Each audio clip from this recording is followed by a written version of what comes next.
Haya, tafadhali tunaweza keti chini. Ndugu wananchi wa Kenya wenzangu, watu wa Vihiga, mjambo. Vihiga mulembe, Vihiga muli mwoyo, muli baramu, wa Kenya hoye, Labor Day hoye. Fellow workers, distinguished guests, ladies and gentlemen, we gather here today at the Chavakali Boys High School, Vihiga County, with a deep sense of gratitude and to honor the men and women who keep the engine of our economy in motion. The people without whose sacrifice, sweat, and toil our nation would grind to a halt. We are here to celebrate the hands that mold our economy, the engineers that keep innovating, and the resilient spirit that dares to imagine a transformed and better Kenya every day. These are our hard-working, diligent, and ever-hopeful workforce. We are here to pay tribute to their resilience, to their discipline, their resourcefulness, and their indomitable belief in Kenya's transformation. To every worker across Kenya, I say today with profound appreciation that your effort is the foundation of our progress. Your well-being is the true measure of the state of our nation, and your dignity is a reflection of who we are and who we aspire to be as a people. Fellow workers and citizens, today is equally a historic moment. For the first time in the 60 years of celebrating Labor Day in independent Kenya, this national celebration are being held outside the capital city of Nairobi for the first time. And not just outside the city of Nairobi, it is being held in this great county of Vihiga County. This is a significant and transformative step, a reflection of our commitment to reach, recognize, and directly involve workers across the country, including those in our rural economies whose contribution is no less vital to our nation's progress. As we do this in Nairobi, yes, we can do it in Vihiga. To the great people of Vihiga County, I extend my deepest gratitude for the warmth of your welcome and the generosity of your hospitality. Ladies and gentlemen, from a historical perspective, Labor Day did not begin as a celebration the way we have it here today, but as a struggle for the dignity of workers, for fair working conditions, and for just remuneration. That struggle, born in the 19th century at the height of the Industrial Revolution, remains as relevant today as it was then. Yet in our time, we are faced with an equally pressing challenge: the urgent task of creating meaningful employment opportunities for our people, especially our young people. Each year, no fewer than 800,000 Kenyans enter the labor market, while the formal sector is only able to absorb just about 150,000. From the very outset, this administration has pursued a deliberate and decisive three-pronged strategy to expand opportunities for all. Kazi kwa ground, kazi mitandaoni, and kazi majuu. In all that we do, in every policy we advance, and in every program we implement, one objective remains constant: to unlock opportunity, to empower our people, and to ensure that every Kenyan has a fair chance to work, earn, and fulfill their potential. Through targeted support for micro, small, and medium enterprises, the affordable housing program, the expansion of the digital economy, strategic investments in agriculture and value addition, strengthened education and skills training, the facilitation of overseas employment, and sustained infrastructure development, we are systematically laying the foundation for job creation and inclusive growth. Ladies and gentlemen, inclusive growth and opportunity are anchored in the strength of our economy. The true measure of resilience is not found in a single statistic, but in the soundness of its fundamentals and the confidence it inspires. By every meaningful indicator, Kenya's economy is steady, robust, and resilient.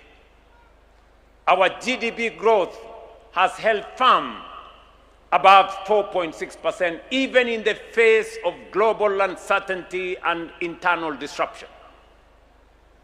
Inflation has been between 2.8% and 5.6% in this April, remains within the acceptable levels, particularly in the context of prevailing global pressures, while our foreign exchange reserves, standing at US dollars 13.3 billion, provide close to 6 months of import cover, safeguarding our microeconomic stability. The Kenya shilling has stabilized at Kenya shillings 129 to the dollar for over 2.5 years, reflecting renewed market confidence in our country. At the same time, key indicators from agriculture and construction to financial services continue to drive broad-based expansion, ensuring that growth is not only sustained but shared. Sustained inflows from diaspora remittances, alongside continued investor confidence, further affirm that Kenya remains a trusted, competitive, and forward-looking destination. But most importantly, this resilience is being felt where it matters most, in the lives of our people. Across the country, jobs are being created in their thousands, a clear testament to the capacity of our economy to absorb labor and expand opportunity. It is for this reason that I commend the Central Organization of Trade Union for the choice of this year's Labor Day theme, and I quote, "We support the Northern Link, accelerating trade through the Rironi-Malaba highway transformation," end of quote.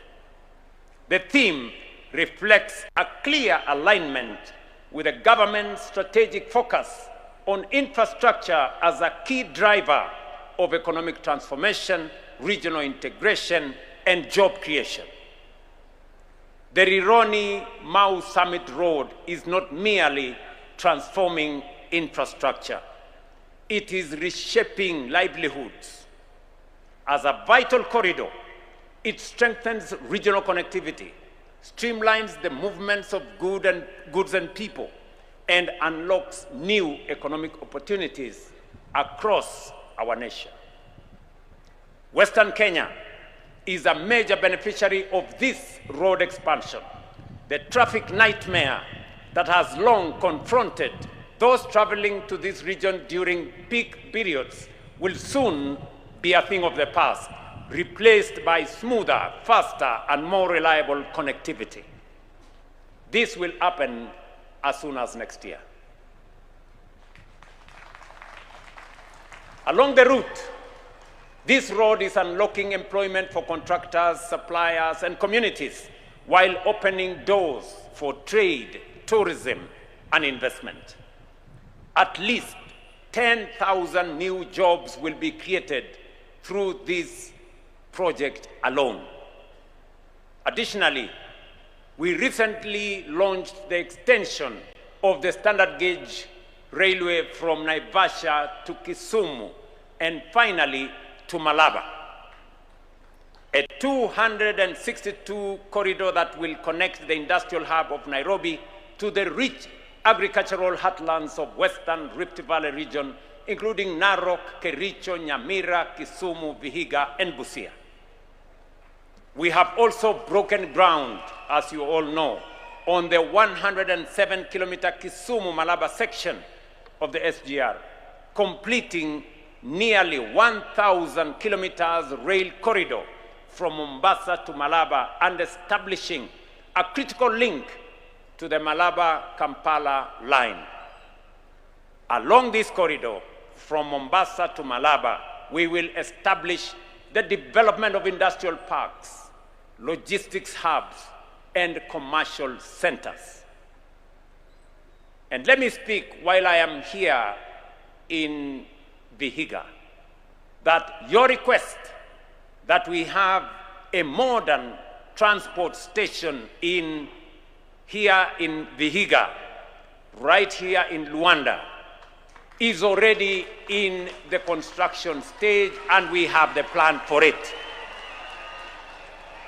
We are going to commit 250 million to do a modern railway station in Luanda, and we are going to add a transport logistics hub right there in Luanda. We will do the same in Nyamira, as I announced, because this railway is not just a transport corridor. It is an economic raising hub. The expansion of the Rironi-Mau Summit Road, which will ultimately extend to Malaba border, together with the onward extension of the SGR to Malaba, represents a new generation of future-shaping infrastructure. These are not just transport projects. They are strategic national investments designed to unlock the full economic potential of our regions and connect Kenya more deeply to the East African corridor.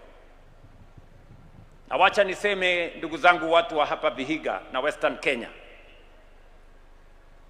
mradi wa SGR,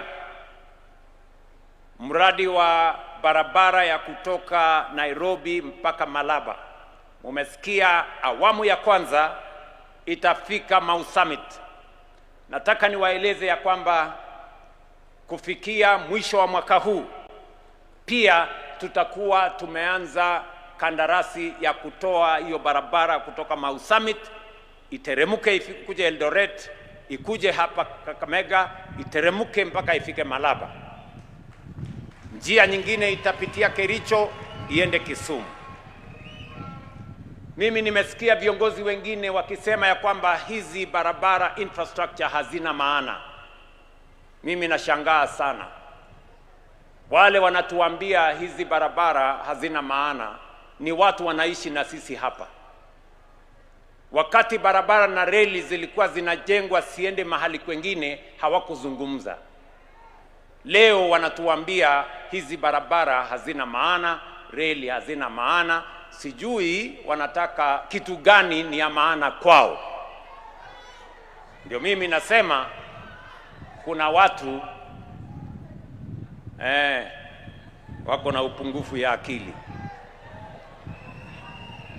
Let me tell you, good people, this infrastructure we are building, their greatest impact will be felt in the lives of ordinary Kenyans. These projects will generate jobs, stimulate enterprise, and attract investment along the corridor, ranging from logistics and manufacturing to trade and services.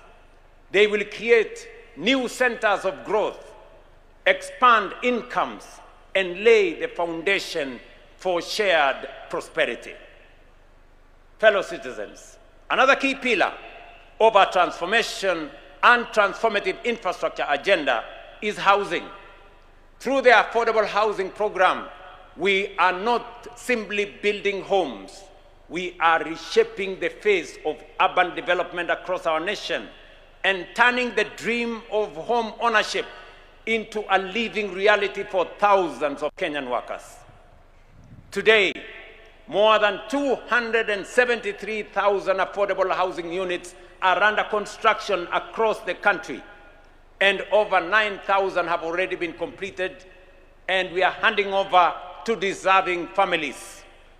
I was right here in Vihiga a month ago to hand over the first 200 units of completed housing units right here in Vihiga.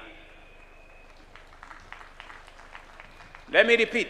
Here in Vihiga County, for example, 6 affordable housing projects are underway, some of them being procured.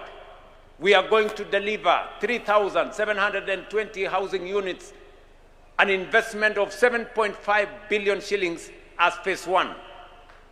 At the same time, student accommodation projects, both ongoing and in the pipeline, will provide 4,540 bed spaces, backed by a further investment of 1.9 billion shillings right here in Vihiga.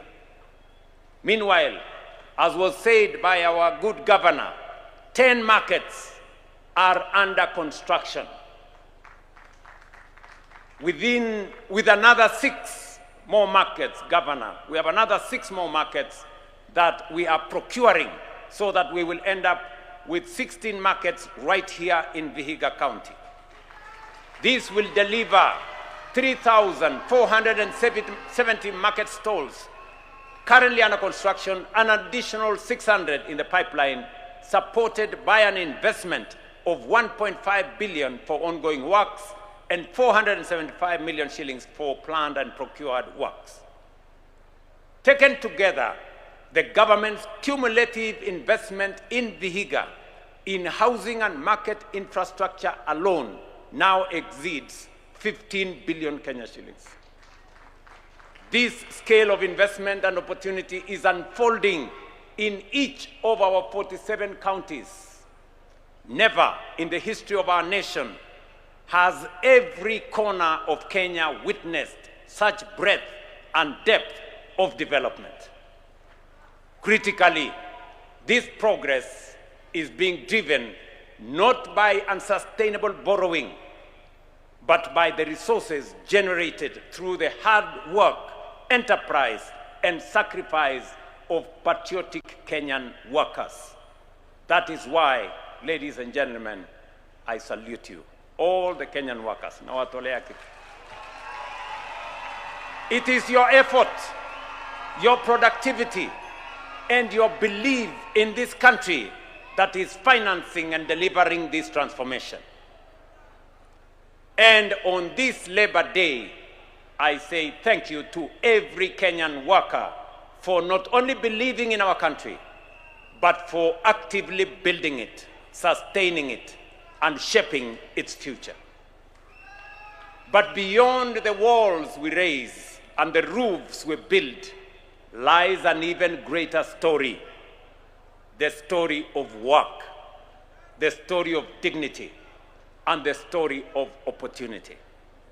The Affordable Housing Program has already created more than 640,000 jobs, and we are firmly on course to reach our target of 1 million jobs under this transformative national project.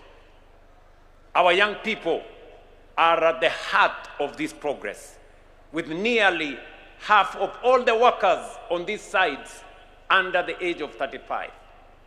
Women hold up to 30% of these jobs, while persons living with disability account for 5% of the workforce, which is well above industry norms and a clear testament of our commitment to inclusion. Importantly, up to 60% of the workforce on each site comes from the host county, ensuring that opportunity is not imported, but grown locally so that wages circulate within communities, businesses thrive, and development is truly felt at the grassroots by the people. The transformation we are witnessing in the housing sector is not occurring in isolation. It reflects a broader, deliberate shift taking place across every sector of our country. Today, right here in Chavakali, I was here a month ago to start the 370 million market in Mbale. I want to announce that next month we will be coming to launch the construction of another 300 million shilling market right here in Chavakali. As part of the transformation of our nation. It is the same transformation we see in the education sector, where in just 3 years, we have hired and recruited over 120,000 teachers, and we are delivering 23,000 new classrooms and 1,600 new laboratories are being built, particularly in underserved and rural areas. At the same time, we have introduced a student-centered funding model that places resources where they belong truly, with the learners. I am sure, the Secretary General of KUPPET is right here. I am sure Mr. Oyu from Kenya National Union of Teachers is right here. And they can confirm that the huge shortage of teachers that was there in 2022, we have done something about it. The gap that existed in teacher numbers, we have hired 120,000 teachers, the single largest recruitment of teachers in Kenya in 3 years by any administration. That is a fact. It is the same recalibration that is underway in agriculture, where we have established a verified digital register of our 7.2 million farmers. By doing so, we have eliminated middlemen and dismantled cartels, ensuring that farmers directly benefit from government support and intervention, including access to subsidized fertilizer, boosting productivity, strengthening food security, and restoring fairness to the farming communities. It is the same spirit of transformation driving the MSME sector. Through targeted initiatives such as Nyota, we have brought over 121,000 young entrepreneurs into the structured business pipeline, equipping them not just to seek employment, but to create it. And some 800,000 Kenyans who were previously locked out of the mainstream financial system have now rebuilt their credit profiles and can access higher microloans of up to 150,000 Kenya shillings through the bridge facility under the Hustler Fund, opening the door to opportunity, enterprise, and financial inclusion. I say this without fear of any contradiction. 3 years ago, Mumias was in trouble. Sony was closed. Chemelil was in financial distress. Mohoroni was closed. Today, as I speak to you here, all those factories are working. The farmers who used to wait for 1 year, 6 months to be paid for their cane, today they are paid weekly. The workers who used to wait for government to come and sort out their salaries, today they are paid by factories.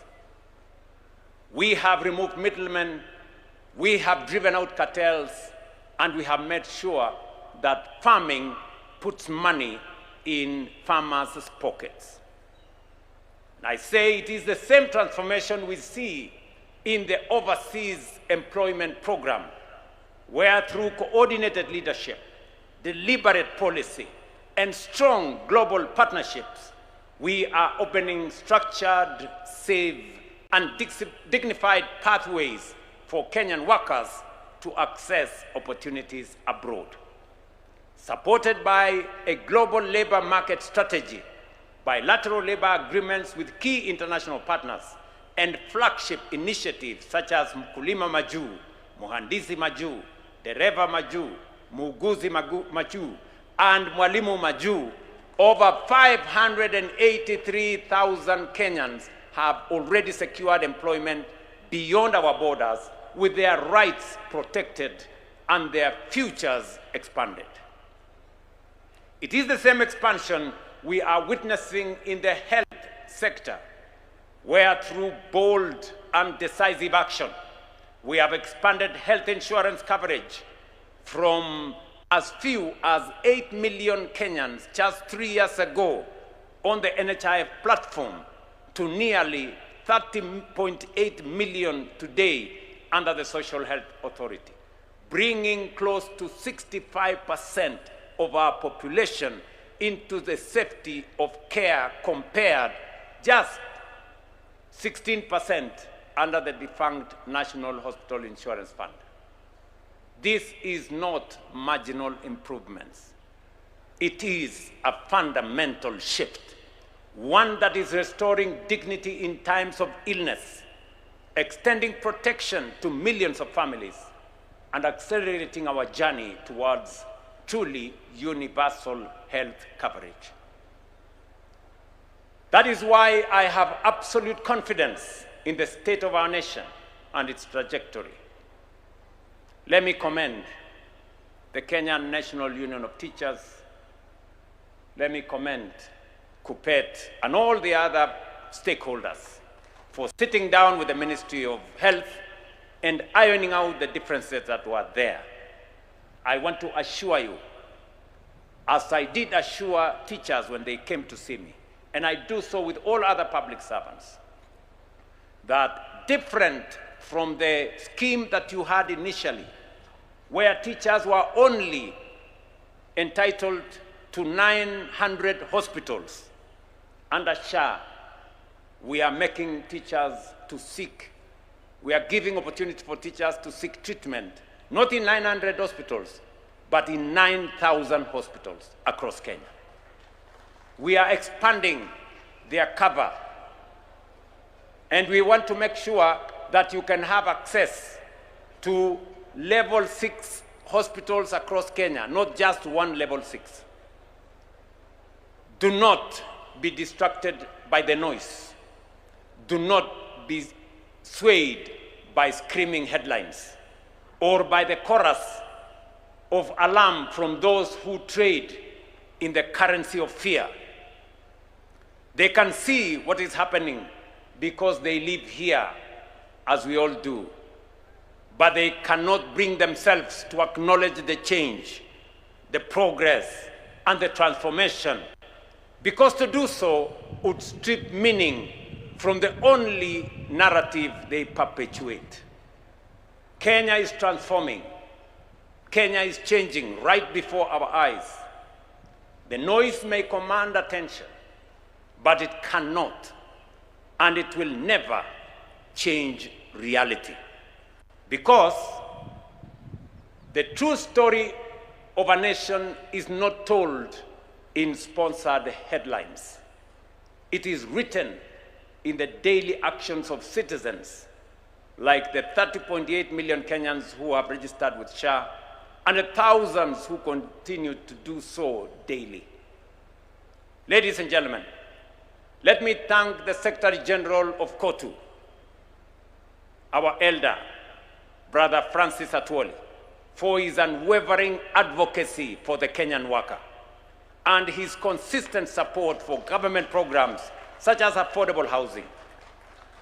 The government values this partnership, and I want to take this opportunity to address some of the concerns raised on behalf of organized labor. On the first matter of deposit for affordable housing units that was raised with me, I am pleased to confirm that the commitment I made to KOTU last year has been delivered. The deposit required of application for allocation of an affordable housing unit has now come down from 10% to 5%. This applies to every salaried Kenyan, and the reduction has already been codified in our allocation framework. This deposit has been codified also in the affordable housing regulations, which were passed in 2025 and have since been applied.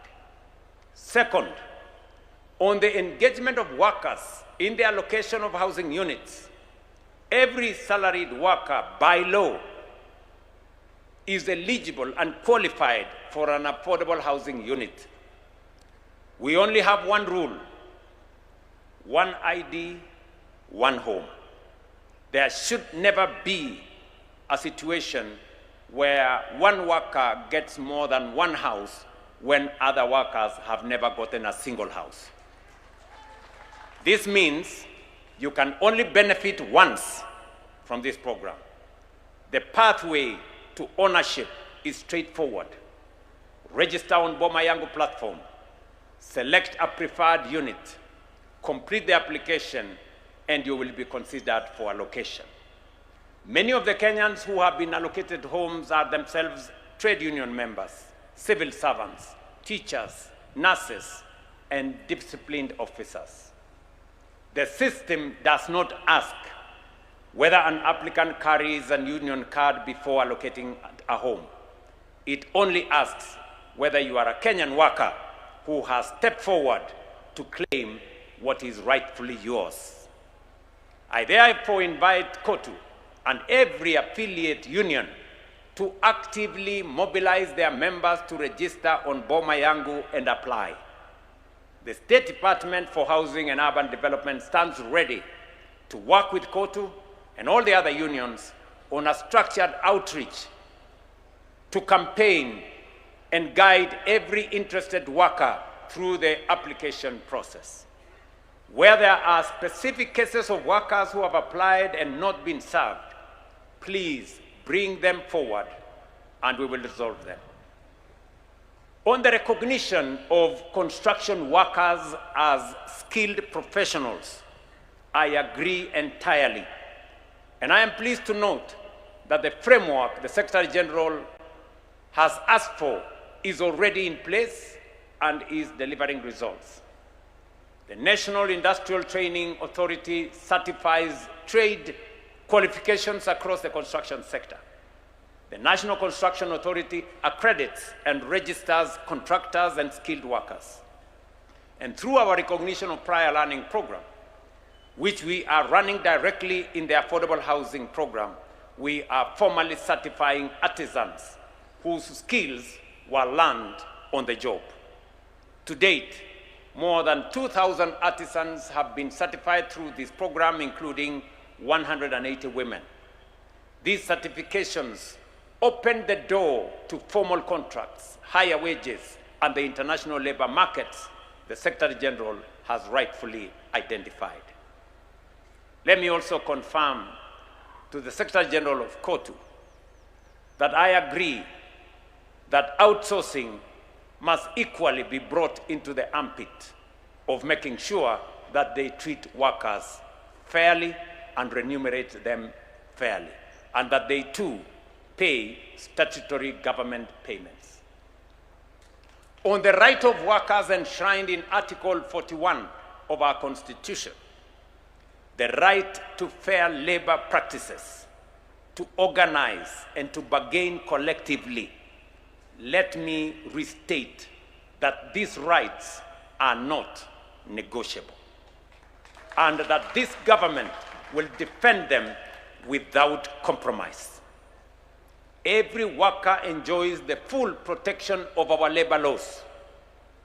And in close partnership with KOTU, the Federation of Kenya Employers, and the Ministry of Labor, we will ensure that these protections are not merely written in law, but they are consistently upheld and rigorously enforced in practice.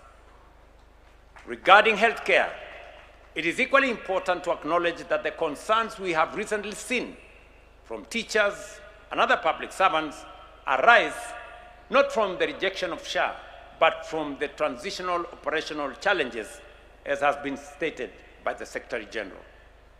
In the early stages, measures introduced to safeguard the financial sustainability of the fund, such as temporary outpatient caps, created unintended friction. In some cases, this led to unacceptable practices by a few facilities, including demands for co-payments or even outright denial of service. However, let me assure all workers, especially teachers and public officials, that those challenges are being decisively addressed. The government has already withdrawn the restrictive tariff mechanisms and initiated a structured nationwide engagement with healthcare providers.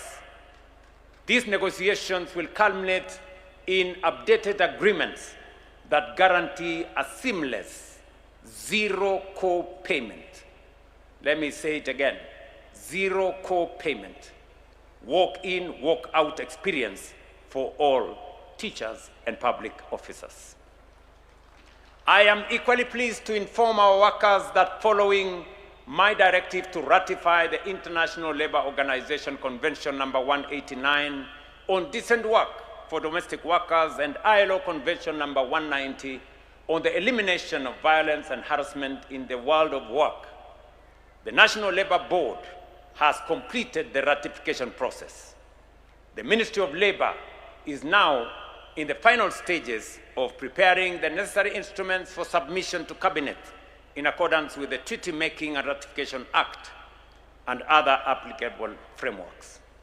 My assurance to you, Secretary General and the Labour fraternity in Kenya, is that as we go on the fast to Wajir to celebrate our Madaraka Day, we will have made sure that these instruments are in Parliament for final ratification.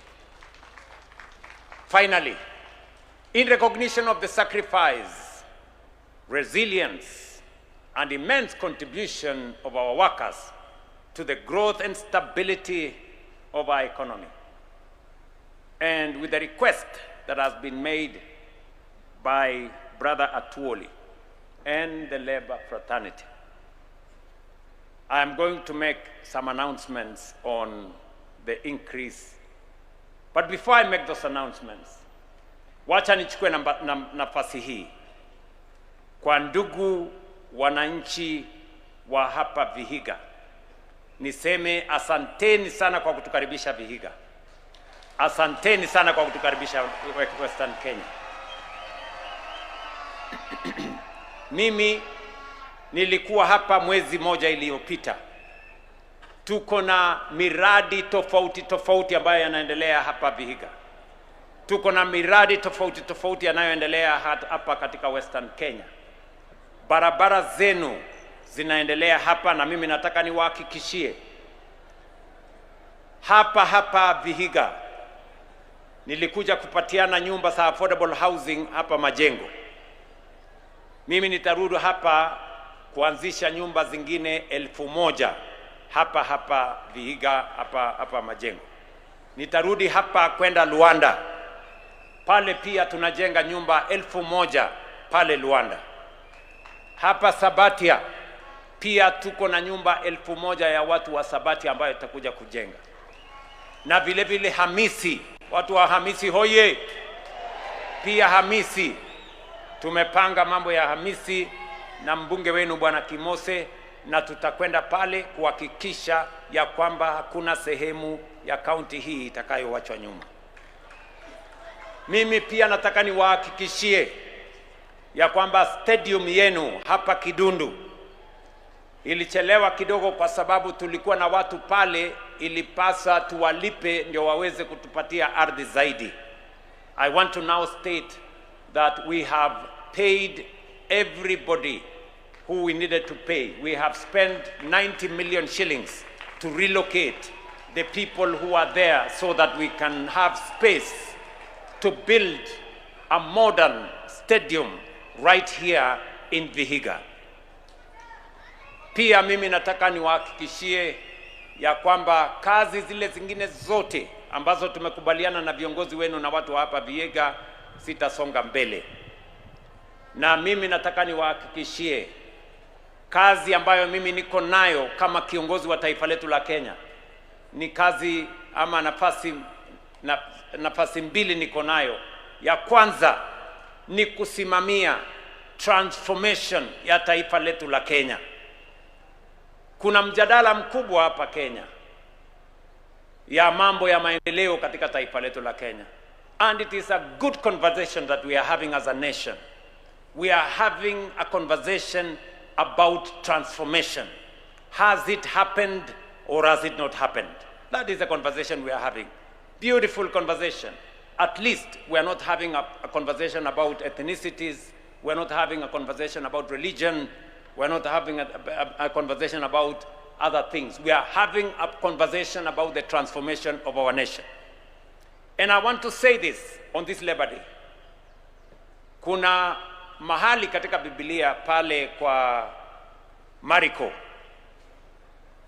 10 na mstari wa 46 ikienda mbele. Kuna mtu anaitwa Bartimaeus. Bartimaeus alikuwa mtu kipofu, akaponywa. Alafu kukatokea mjadala mkubwa. Huyu mtu alikuwa kipofu kweli? Yule mwenye kumponya sijui ni wa kutoka wapi? Sijui nini? Kukatokea mjadala mkubwa. Lakini yule Bartimaeus alisema, nyinyi mnaweza kuendelea na mjadala. Lakini mimi Bartimaeus najua nilikuwa kipofu, lakini sasa naona. Na ndio mimi nataka niseme nikiwa hapa Vihiga. Tunaweza kuwa na ripoti nyingi. Tunaweza kuwa na headline nyingi. Tunaweza kuwa na mjadala mkubwa mitandaoni na sehemu zingine. Lakini bei ya mbolea ilikuwa 6,000, sasa ni 2,500. Tulikuwa na pengo kubwa ya walimu kuajiriwa, leo walimu 1,120 washaajiriwa.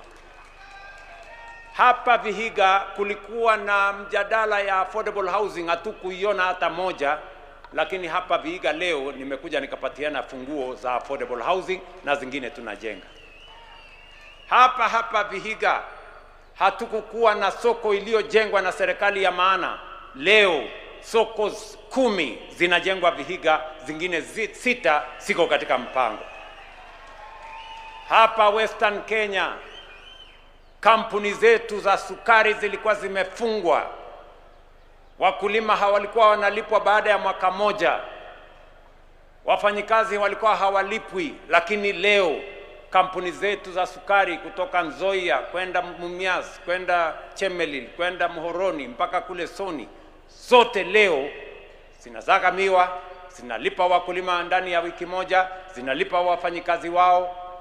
That is the reality. So we can have a conversation, we can have as many headlines as we want, but it will not change the reality. The reality is Kenya is changing. Tuko pamoja ama tuko pamoja bwana? Si ndio? Vile Bartimaeus alisema nilikuwa kipofu lakini sasa ninaona, we can point to real stuff that has changed in Kenya. SGR ilikuwa imekwama kule Naivasha. Barabara ya Mau Summit ilikuwa imekwama for 15 years. Today it is being built usiku na mchana. Hata wengine kwa sababu ya kuwa vipofu zaidi wakasema ile barabara ya Rironi hata wheelbarrow hakuna pale, hakuna kitu inaendelea. Tutawaibisha na tutawashangaza, kwa sababu kufikia April next year tutakuwa tunatumia hiyo barabarani tukija huku Western Kenya. That is the transformation that is happening in our nation. And there is no amount of report, there is no amount of writing sponsored headlines that is going to change the reality. And I am determined, working with all the leaders in the Republic of Kenya, to change our nation. This nation had delayed for far too long The transformation of our nation has taken too long. We shouldn't have been here. We should have been in a better place if we have had the courage to make the decisions that will transform our nation. I want to tell the people of Kenya, whatever it takes, whatever the price, I will make the decisions that will change Kenya, because Kenya deserves it. We will be a first world country in our lifetime. Tunaelewana ndugu zangu? Jambo la pili mimi niko naye ya kutimiza ni kuunganisha taifa letu la Kenya. Tumefanya siasa ya migawanyiko kwa muda mrefu. Siasa na ukabila imetusumbua muda mrefu. Ubaguzi imekita mizizi katika taifa letu. Mimi nasema nikiwa Vihiga, it is our mission, it is our divine mission to make sure that we bring all the people of Kenya into one place. Yani katika taifa letu la Kenya, siasa ya ukabila, siasa ya chuki, siasa ya migawanyiko, mirengo imetusumbua kama taifa. Waswahili wanatuambia umoja ni nguvu, kutengana ni udhaifu. Na ndio mimi nawaeleza ndugu zangu watu wa Vihiga, Western Kenya na Kenya mzima, ya kwamba nitafanya bidii mbele na nyuma, kulia na kushoto, juu na chini, na Mungu atatusaidia tuunganishe taifa letu la Kenya.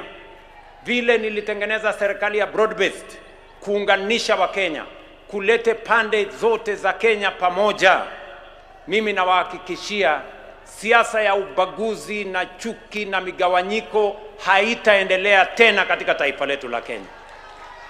It is our defined mission, fellow leaders, that we work together ndio tuunde serikali 2027 ya kuunganisha Wakenya wote. Tuondoe ukabila, tuondoe chuki, tuondoe migawanyiko, tuondoe ubaguzi. Kenya tuiunganishe, tusonge mbele tukiwa pamoja. Vihiga hoye! Western Kenya hoye! Kenya hoye! I am pleased to announce a 12% increase in general wages and a 15% increase in agricultural wages. To all Kenyan workers, happy Labor Day. May we continue building this nation together for this and for future generations as we strive to transform Kenya into a developed economy within our lifetime. Asanteni sana, oriomuno, Nyasaye mulinde. God bless you. Hebu tumpongeze rais kwa makofi tafadhali, na niombe tusimame wima tumalizie